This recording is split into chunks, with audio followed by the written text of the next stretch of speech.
This week's podcast is brought to you by the Tyler Area Arts Council.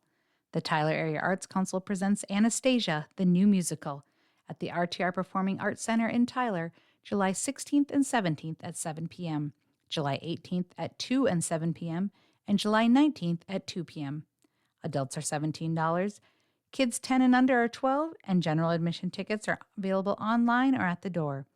This activity is made possible in part by the voters of Minnesota through a grant from the Southwest Minnesota Arts Council, thanks to a legislative appropriation from the Arts and Cultural Fund. Don't miss this opportunity to journey to the past as Tyler Area Arts Council presents Anastasia, July 16th through the 19th.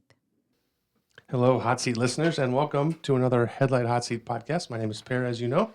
This is a very special podcast for a couple reasons. One, this is our 50th Hot Seat.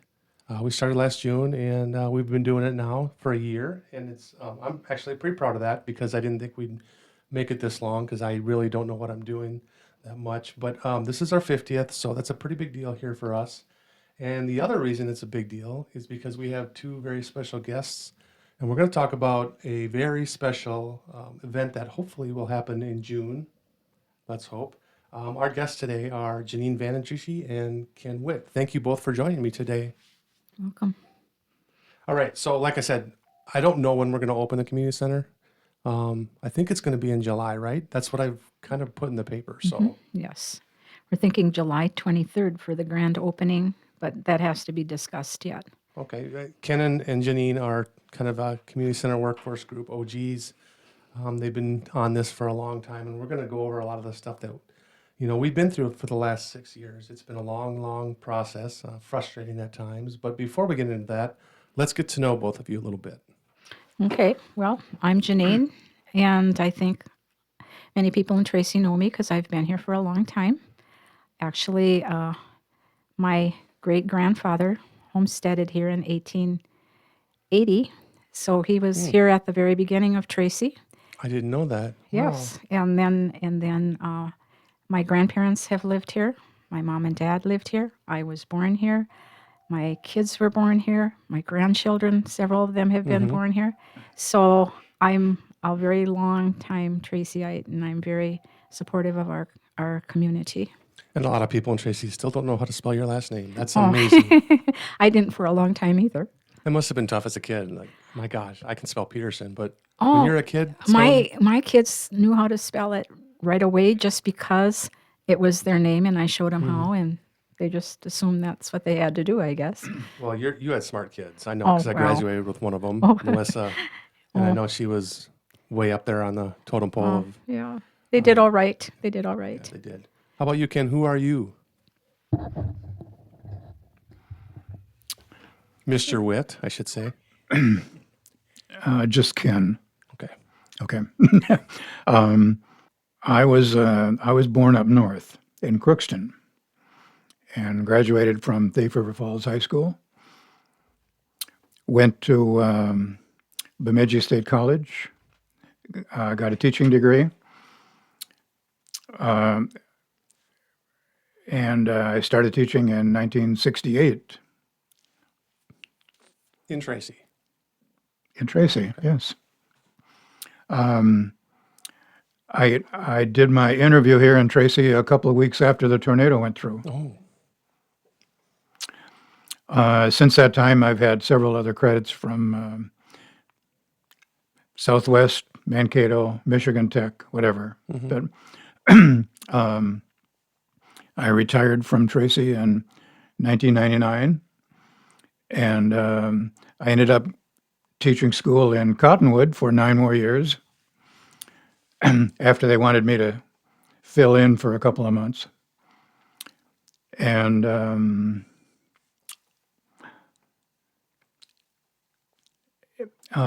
this last 6 years, maybe it seems like it's maybe a toss-up on which endeavor was the most difficult. So, In relation to the tornado, what do you remember about that when you came to town? it was a mess. I'm curious. I didn't know. Yeah, there was about a block wide strip through town of devastation. So, yeah, I saw it. Yeah. And here you are, a newcomer to Tracy. What were you thinking? Like, what did that come? What did that make walk into here? I was thinking I blew in. Well put. Sorry. Well put. So, community center. Let's start from the beginning. Like I told you, I think we need to address to talk about the journey of the community center. We have to address not the bad stuff really, but part of the negativity that was born, I think, from spinning our wheels a little bit way back in the beginning in 2020. Do you remember, guys, when the building was sold? Was it something that right away you both thought, we have to start now, we have to do something to give people a place to go, like the multi-purpose center was, or otherwise known as the senior center, like everyone called it, which I hate that name. But Janine, what do you think, looking back to 2020? I know the community was a little shocked when the building was sold. There goes this nice place, this community gathering spot for everyone, which is important in a small town. What did you think about that, Janine, when all of a sudden we didn't have that MPC anymore? I was shocked. I felt it was very unfair. I thought that the people that were involved in the center didn't have much say in it. Yeah. It just, one day they came in and they closed it down without much input from anyone else. So that was a feeling. The feeling I got was kind of a sadness that they didn't understand how important it was to the people that were involved. I don't think a lot of people did. When it comes to a building like that, it's for a specific group. It's at times it seemed like it was. I know there were events like I think the Lions hosted some events there and whatnot. But for the most part, I think the majority of town maybe didn't. I'm not going to say they didn't care, but they didn't recognize or appreciate the importance of the building. Ken, do you remember back then when that place was sold? What was going through your head? I do remember. We had, in the pandemic, of course, we had the place essentially shut down already. You know, And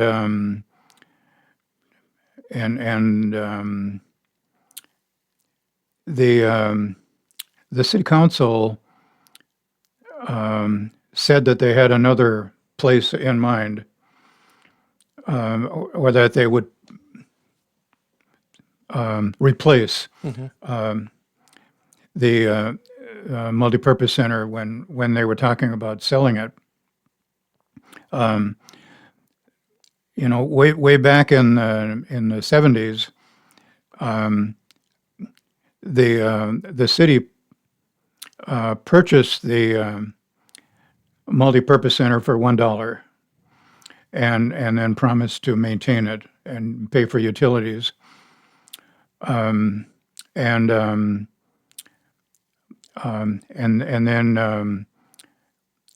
they didn't really share with us where they had in mind. They said they were still thinking about different options. And then the second floor of the VMC was their choice when they finally told us what their plan was. And then for various reasons that didn't turn out to be a very good idea. And I would say for obvious reasons. yeah. And then we were kind of on hold. There wasn't much happening.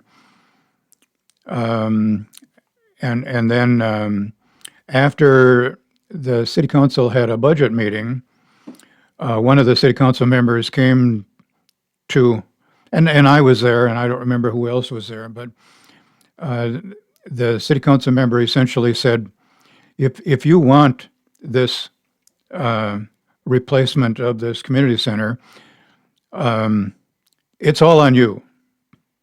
So if you want to raise the funds for it, fine. If you don't, that's whatever. We made our choice, and you didn't want to have that upstairs in the VMC. And so then at that particular time, there was a group of us that were talking to the various council people, and then they chose a citizens group. There's not many of that original citizens group left anymore, There aren't. except for the two of us. Really? Is it down to you two? Yes. And I know and Janine, you specifically, and maybe everyone, the fundraising piece of this was such a big deal, wasn't it? And you guys did a lot of soliciting, didn't you? Was it you and Seth? Seth and I went, we did we didn't do for the community center. We did it for the, what do you, It was the endowment. Endowment fund. the endowment fund, yes. Yeah. That's what we did it for. So Seth and I raised that within 3 weeks. And so that gave us some encouragement, but then, then we had to hit it for the community center. That wasn't the easiest thing to do. No, and but it's not easy to do it once. I mean, asking for money. Right. You approach these people with your hands out, and they'll give to you. But what was it like going back again and having to go through all this again? you just had to talk to yourself and say, these are good people, and I'm just going to ask them the question, and they can say yes or no. And many of them said yes and gave really nice donations. We're very concerned about Tracy and wanting a community center. So that made it a little bit easier. Was it because there was so many question marks around a new center, a new potential center? Was it more difficult? Because I'm sure people said, well, I'll give money, but to a new building, what's it going to be? What are we going to do here? That had to actually make it more difficult, didn't it? It did. It did. And of course, that's what we were going after at first, was a new building. And when the council decided that we couldn't afford that, then we started looking at existing buildings, and it worked out. We had a lot of support from the public, as well as we received many grants. We were very Val Quist did a tremendous job with the grants. We have to give her a lot of credit. I think Val is an unsung hero in this town, and wow. not just about the community center, but grant writing is not easy. No, I'm a writer for a living. I don't think I could write a grant if I had to. Oh, we did write the first one. Remember, Ken? I do. Yeah. Yeah, the very first grant, well, actually, the city administrator, Mr. Hanson, kind of challenged us, and he said it isn't likely that you'll ever be able to raise enough money in the town. That's a nice positive affirmation, isn't it? And so we kind of took it upon ourselves to look at what grants were available, and one of the first ones was the Blandon Foundation, and they had a two-step process. One, you had to write a letter of need and tell them what you were going to do, and then they selected from that big pile of letters, and then you had to finish the grant, and of course, as residents, we couldn't legally apply for the grant. I mean, you had to be in a 501 yourself, or a legal representative of the city. So Val finished that for us then, and we had done a lot already, and then we ended up with 100,000, which really kind of surprised everybody, and then was the start of something significant, because other people could see that we had a head start. Right. That's momentum building. And, Yeah, yeah. and I'm sure you surprised Mr. Hanson too with that. Speaking of our former beloved leader in this town, he loved his meetings. I've poked fun at him in my columns, and I'm not going to apologize for it. I remember the meetings. There were a lot of them. We'd go down in the basement library and whatnot, and he had his stickers that he put on the wall. And I remember the nice part about those meetings was a lot of different people were invited. We had high school seniors in there. Yep. We had school officials in there. We had business leaders in town. Yep. Regular people in town. A very wide range of ages as well. when you looking back on those meetings, did you ever leave those meetings like really feeling good? Because I didn't. You know what I mean? I felt, where did we get here for these last 2 hours? I would have to say that there were some people that made encouraging comments, Mm-hmm. and I wouldn't take that away from them. But ultimately, it ended up that there were also a lot of comments that weren't so encouraging. And so, if you end up with a lot of pros and a lot of cons, you know, if you're excited about doing something, you aren't going to be real excited. No. But we, amazingly, we never gave up. No, that's the key. There was a lot of perseverance here because it seemed like a lot of the times it was one step forward and two back, over and over again. And I like your comment on there was a lot of good input. I can't remember who the lady was with the big list of things we're going to do. Adele. Yeah, Adele. Yep. And that was very encouraging. Was. But it never seemed to, we never seemed to take a little step without taking two back. Like, okay, now we're on the right track. Well, how frustrating was that? I mean, I can only imagine. I was covering them for my job, but you guys were the ones, that really. You know, affected it lives. was frustrating, but we had a group of people, our workforce group, that were, I don't know if you want to call us stubborn, No, that's a good word but for it. we never thought about giving up. We Mm-hmm. never did. We were all from different backgrounds. We've all become good friends, but we listen to each other. We don't always agree. We discuss things. We all have different opinions, but one thing we never did was give up. We just never even thought about giving up, I guess. I never did. Did you, Ken? Did you think about giving up? Be honest, Ken. He pleads the fifth. No, I No, I know. Well, you call it. I call it perseverance. I was a little more kind. I call it perseverance. You call it stubbornness. But I think there's a happy medium between those two adjectives, yeah. and we needed to be that way. I think. You know, to some degree,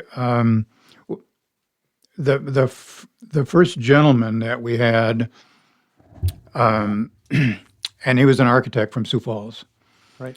and and he kind of drew out early pictures for us and gave us some insight into what it would cost, and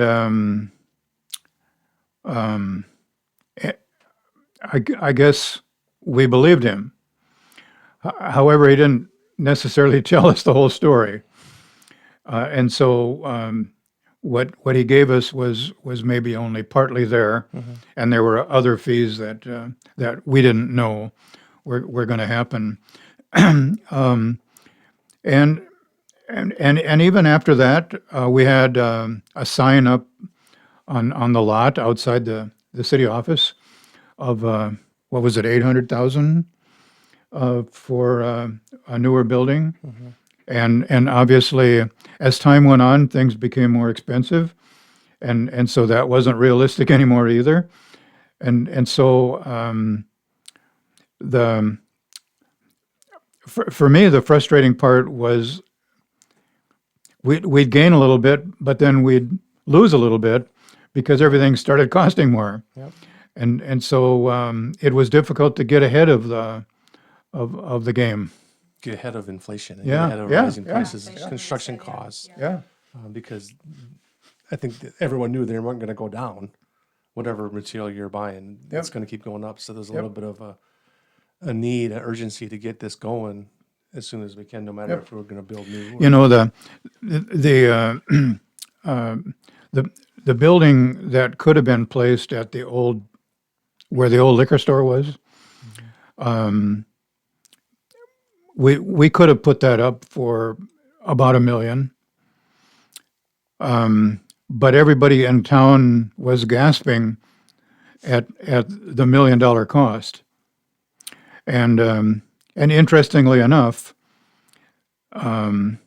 if you add up the 800,000 on replacement for the ADO building, plus the 150 that we paid for the building, you're already at $1 million. So there really wasn't or isn't No. a lot of difference between the two, other than maybe just the thought and maybe to some degree the cooperation of the rest of the town, believing that a lot of their tax dollars were going to go for the new building. Yeah, and that's an assumption that obviously is not true. And another assumption that really always got under my skin was we're going to build a place, spend $1 million for someone to play cards.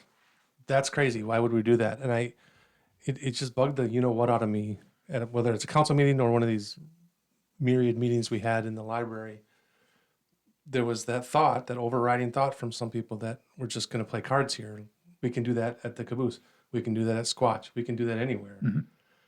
So let's talk about this place is going to be more than a place for cards. We're not talking about that here. We're talking about a lot of stuff that we can do in this new center.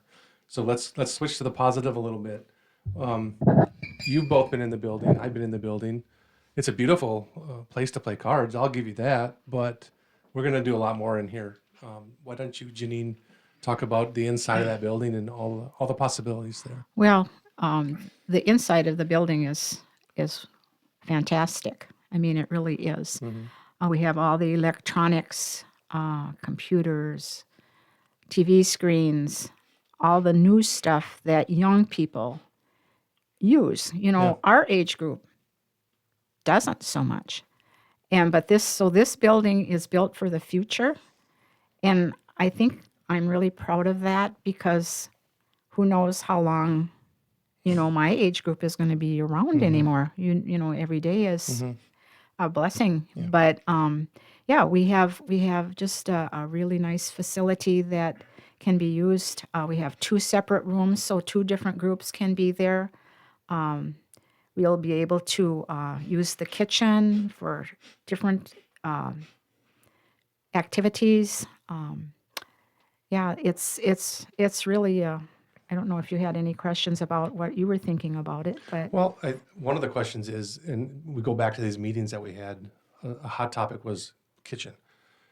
Are we going to do an industrial kitchen? Are we going to do a serving kitchen? That's a pretty sweet kitchen in there, isn't it? It is, and it's a catering kitchen, is what it's called. Okay. And we can do a lot of things with a catering kitchen. We won't be able to prepare a big meal and sell tickets for that, but we can do pancake breakfasts and have a goodwill offering, things like that. It is just like in the old multipurpose center. Yeah, it's going to be pretty much the same. It just looks nicer. I mean, it's it's so. I'd love my kitchen to look like that. Is it the Cambria countertop they have? Yeah, it's very nice. It's been done the right way. Yeah. We've come a long way, I think, and we've overcome a lot of hurdles. And like I said, we've had a ton of meetings. Yeah. About what the heck's and going on. Barb, our engineer from Bollig, she did a lot of good work in there. She knew what she was doing, and she helped us a lot decide on things. And it's very attractive too. I always wondered. I was curious what this place is going to look like outside. What color is it going to be? I love gray and black, so I have an affinity towards that. But and then the brown in the middle with the Tracy Area Community Sets Center it on off. there, it really sets it off. And I see they did some work on the parking area. That looks very nice too. But what do you guys like most about it? I mean, now that we're sitting here on the precipice of opening this thing, what makes you most pleased? Not just about the building itself, but about how far we've come and that this day is finally going to be here pretty soon. Well, I think for myself, it makes me feel very proud that we were able to accomplish this, but at the same time, very humble because we could never have done it without everyone's help in Tracy. Without our grants, without our donations. So I think gives me a feeling of relief that we were able to get it accomplished too, because I always thought we could, but then when you actually see it happening, then you feel like, whew, we did it. So what about you, Ken? Yeah, I guess as a as a council member, council members are always thinking about how much it costs and whether they have the money to do something. And that's legitimate. I mean, that's part of the reason why they're on the council is to make wise choices. And now that that the money is there, mostly from grants, but partially through donations as well, the majority of the council has expressed to all of us that they're really excited about this new community center for Tracy as well, and that it can be an amenity. And our present city administrator is talking about how different programs can operate in the facility. The computers will be, to some degree, they'll be telehealth. So Right? It's a big piece. yeah, that's a big piece. So the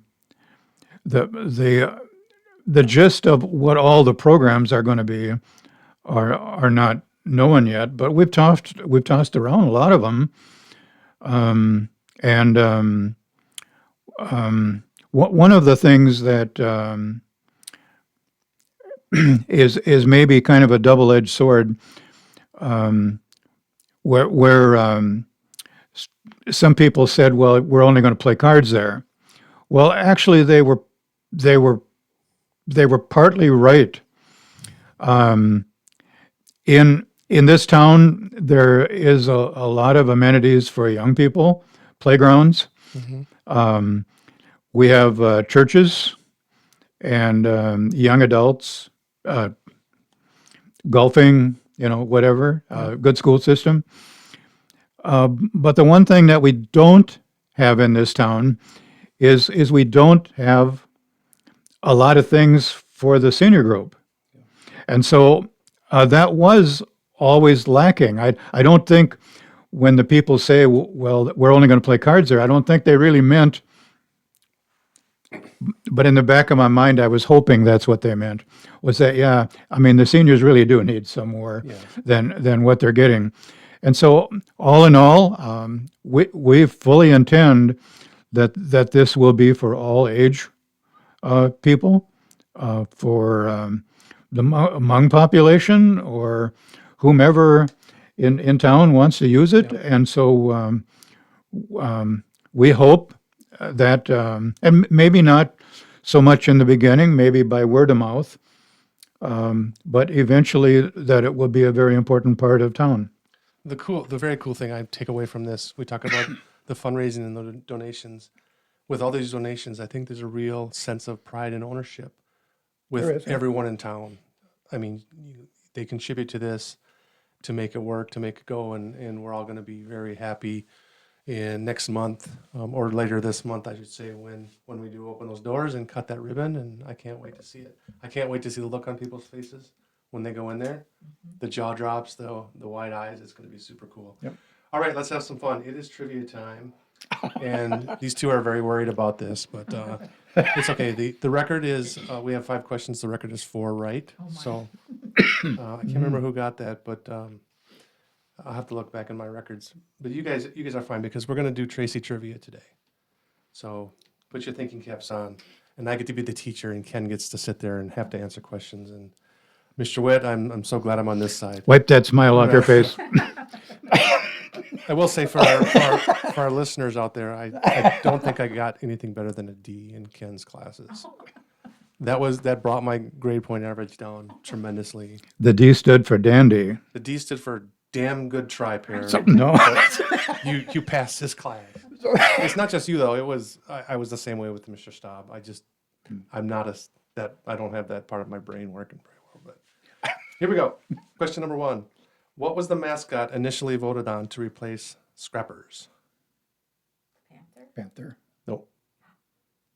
It was a devil. Blue Devils. Oh, Blue Devil. I do remember that. Yes, Yeah. I was one of I voted, and I voted to keep it. Scrappers, like a lot of people wish it was. Yeah. Still to this day, Yeah. people say Yeah. we should have never changed it.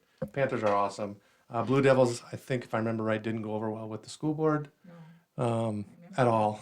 No, it didn't. We're not going to name our team the Devils, or Blue Devils, as it were. But I want to give you half a point for that one. A generous half a point. You're teetering on that DC level right now. Okay, Mr. there you Witt. go. Number 2, what was the annual festival in Tracy that started in 1956? Boxcar Days? No. Annual festival. Well, it wasn't really a festival. It was an event downtown. Oh, when you buy. Probably the sale where they Yeah, I'm trying to think of put all the goodies out on the sidewalk. Yeah. And Of course, Yeah. you know what they did, but what was it called? I can't believe you don't know days. this. I know, I can't think of it. I can give you a hint if you want. I never went to it. What does it start with? It starts with an S. That's not a fun hint. My hint was going to be Pepe Le Pew. Stinker Days. There you go. Takes a while for my brain to work. That's okay. That's okay. What was the first? This is my favorite question Why don't you make multiple choice questions? because it's too easy. You never did. In science classes, you never did multiple choice. I probably got a C if you would have. All right, question number 3. What was the first newspaper in Tracy known as? Oh, I just read that too. I did too. But There's no excuse if you just read it. So I know it. It's I can't remember. The Herald? Nope. No? The Tracy Gazette. Gazette. Okay, the Gazette. Yep. Sorry, no points on that one. Number 4. What was the Hollywood called before it was called the Hollywood? There's 2. I'm going to give you 2 choices. If you get one of them right, I'm going to give you a point. Because it started as one and then it changed to another Okay. name after husband and wife bought it. Oh yeah. The O'Brien Theater? There you go. It was the Colonial before the O'Brien. Was that was it? that I was the don't original remember name, that. the Colonial. Oh, But you got a point. I don't Finally. remember any of that. That's okay. Finally, what year was the first Boxcar Day held? Oh boy. I have not a clue on that one. Let me see. If you think about it just a little bit, it's Yeah. pretty obvious. Is it Yes, it's very obvious, Ken. I'm gonna make 50 years ago? Oh no. It's been longer than that. Ken's half right. 100 years ago. 100 years ago. Yeah, next year is our 100th Boxcar Yeah. Days, Is Yeah. 2027. Boy, we're gonna have to have a big celebration. Well, for I hope that. so. It's. Yeah. I think they're already. I know the chamber and the Boxcar Day committee is already making plans for Okay. the big one, even though That'd be a we haven't big had this job. one yet. But Yeah. all right, Ken and Janine, you are off the hot seat. Thanks for joining me today. You're welcome. Thank you. This week's podcast was brought to you by the Tyler Area Arts Council. The Tyler Area Arts Council presents Anastasia, the new musical, July 16th and 17th at 7 p.m., July 18th at 2 and 7 p.m., and July 19th at 2 p.m. at the RTR Performing Arts Center in Tyler. Adult tickets are $17, children 10 and under are $12, and general admission tickets can be purchased online or at the door. This activity is made possible in part by the voters of Minnesota through a grant from the Southwest Minnesota Arts Council, thanks to a legislative appropriation from the Arts and Cultural Fund. Don't miss this opportunity to journey to the past as the Tyler Area Arts Council presents Anastasia, July 16th through the 19th.